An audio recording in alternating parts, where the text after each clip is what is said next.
Can you hear us back there? Here in the great outdoors, all seeking is over. The lost has been found. A mate has been found to share the chills of winter and the warmth of summer. Now love asks that you be united. Now two are becoming one. The black night is scattered. The eastern sky grows bright. At last, the great day has come. Leslie Usens, as Deputy Prothonotary of the Supreme Court, I'm vested with authority under the Marriage Act to solemnize this marriage. I want to take you back to old China, a century before the marriage.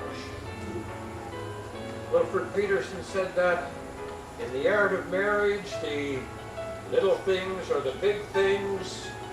It is never being too old to hold hands. It is remembering to say, I love you. It is never hesitating to express words of appreciation and gratitude. It is allowing the other space to grow as an individual so that one will not be totally dependent on the other. It is finding room for the things of the spirit. It is never going to sleep angry at the other. And most importantly, in the art of marriage, it's not only marrying the right partner, but it is being the right partner.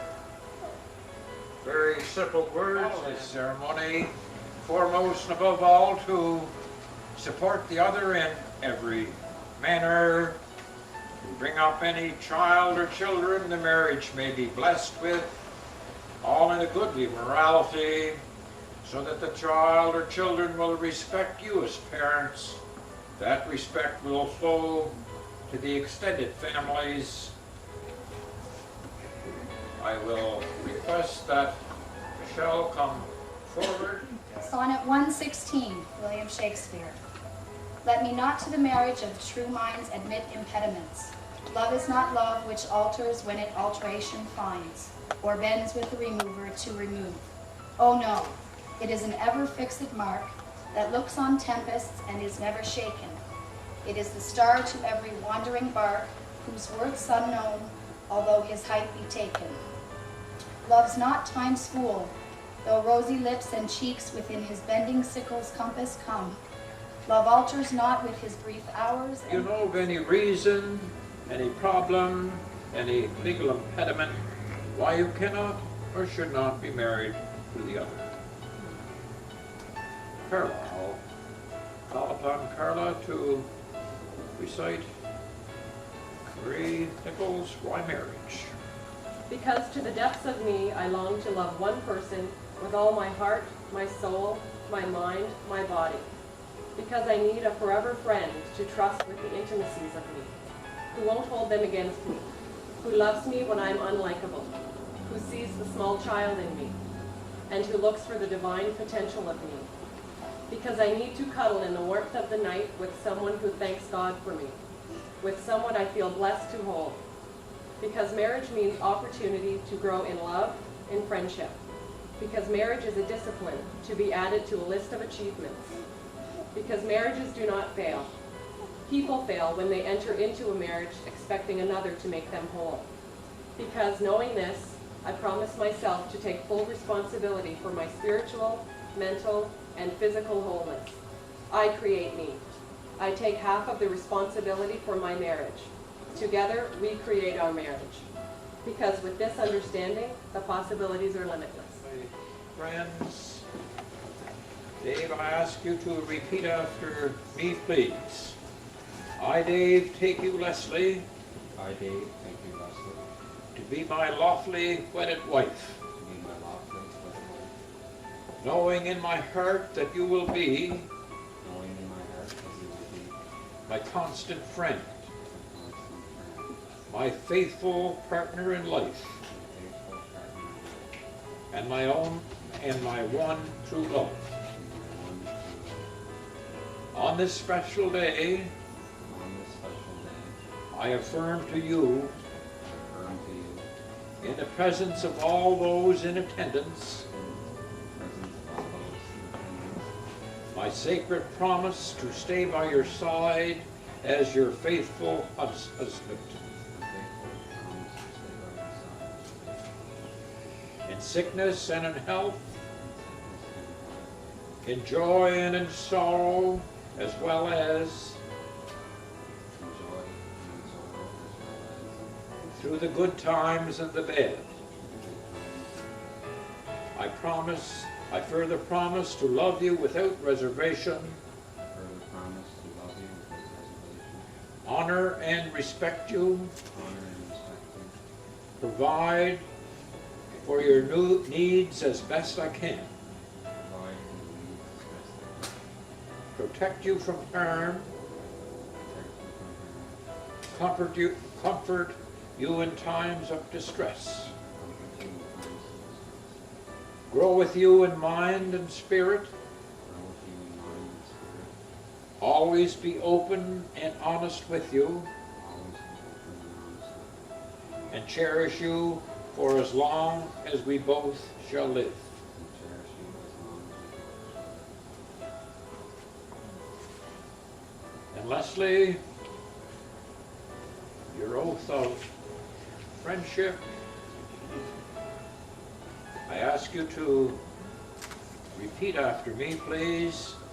I, Leslie, take you, Dave, I have to take you to to be my lawfully wedded husband, be my lawfully wedded husband, secure in the knowledge that you will be secure in the knowledge that you will be my constant friend, my constant friend, my faithful partner in life, my faithful partner in life, and my one true love. and my one true love. On this special day, On this special day, I affirm to you, I affirm to you, in the presence of all those in attendance, in the presence of all those in attendance, my sacred promise to stay by your side as your faithful wife, my sacred promise to stay by your side as your faithful wife, in sickness and in health, in sickness and in health, in joy and in sorrow, in joy and sorrow, as well as through the good times and the bad. as well as through the good times and the bad. I further promise to love you without reservation, I further promise to love you without reservation, comfort you in times of distress, comfort you in times of distress, encourage you to achieve all of your goals, encourage you to achieve all of your goals, laugh with you and cry with you, laugh with you and cry with you, grow with you in mind and spirit, grow with you in mind and spirit, always be open and honest with you, always be open and honest with you, and cherish you for as long as we both shall live. and cherish you for as long as we both shall live. Dave, I'll ask you to take the ring that you're going to give Leslie.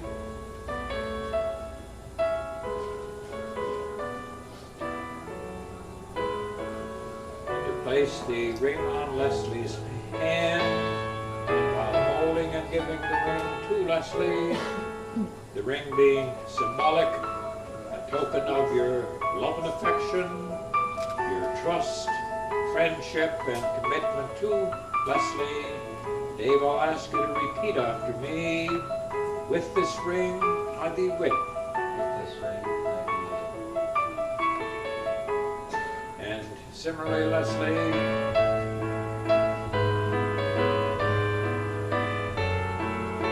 by placing the ring on David's hand, you are asking him to wear it. It will be a daily statement of your love and affection, your trust, friendship, and commitment to Dave. Leslie, I'll ask you to repeat after me, please. With this ring, I thee wed. I, George McMillan, as Deputy Patronicry of the Supreme Court, am very pleased to announce, proclaim that David Percy Smith and Leslie Jean Truce Houstons are from this moment onward companions and partners in life as husband and wife. You may seal the union with a kiss.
I got it. Sorry.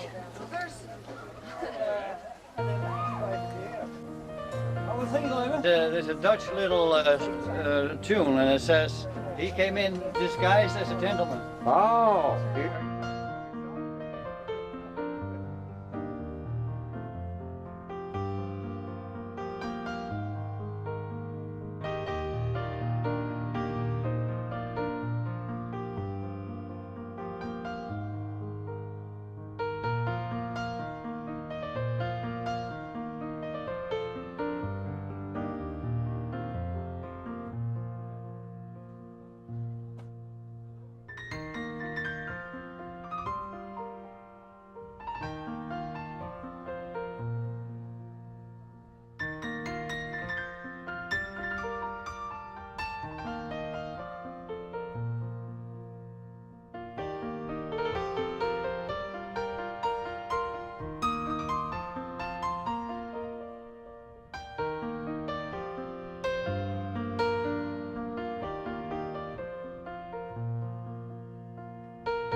Flash it. Go for it. See, the father of the bride has one with a gold ring. there, guys.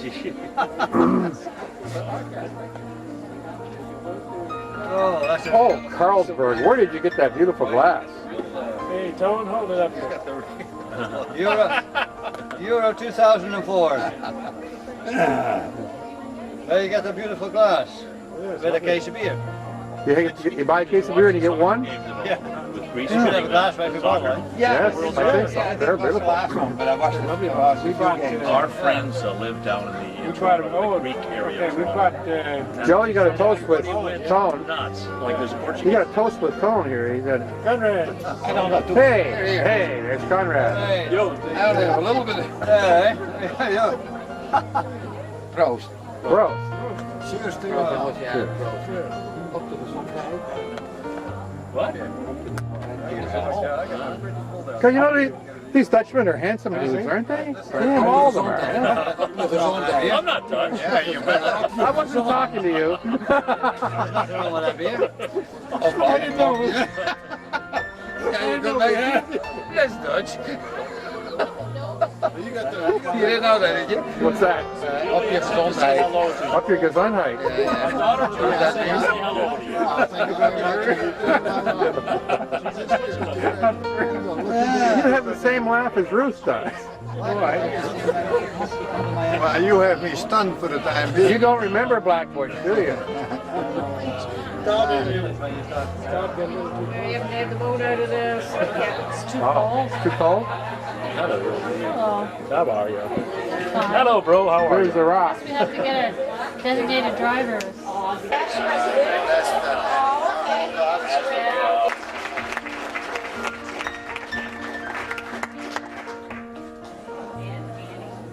And Annie. Wayne Smith and Wendy Adams.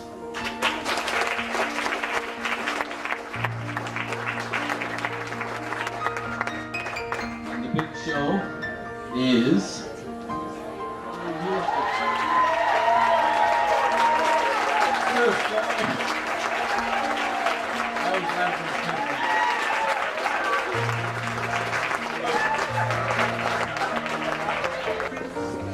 they want to talk about the dinner and how to go about it. I'm going to call up Heather Hughes to give an introduction. Go back a long, long way, and I'm here to do two things. Number one, on behalf of our family, I'd like to congratulate Leslie and Dave on their wedding.